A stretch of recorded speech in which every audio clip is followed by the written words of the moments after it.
రాజమండ్రిలో మెడికల్ షాపుల యజమానుల భారీ ర్యాలీ. ఆన్లైన్లో మందుల అమ్మకాలను నిలిపివేయాలని డిమాండ్ చేస్తూ అఖిల భారత కెమిస్టుల సమాఖ్య సమ్మెకు దిగింది. దేశవ్యాప్త పిలుపులో భాగంగా దుకాణాలు మూసివేసిన యజమానులు బుధవారం రాజమండ్రిలో భారీ ర్యాలీ నిర్వహించారు.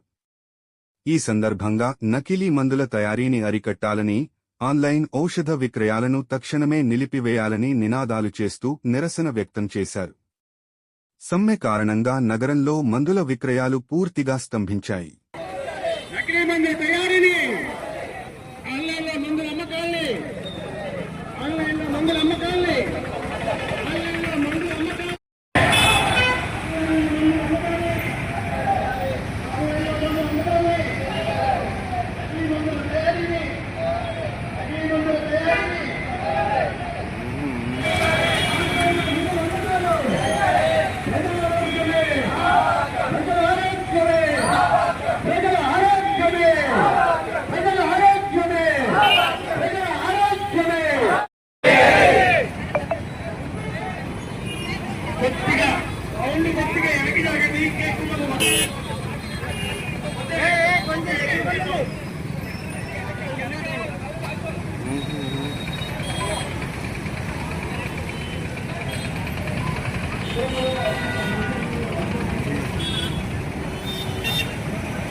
ప్రజల ఆరోగ్యమే ఆన్లైన్లో మందుల అమ్మకాల్ని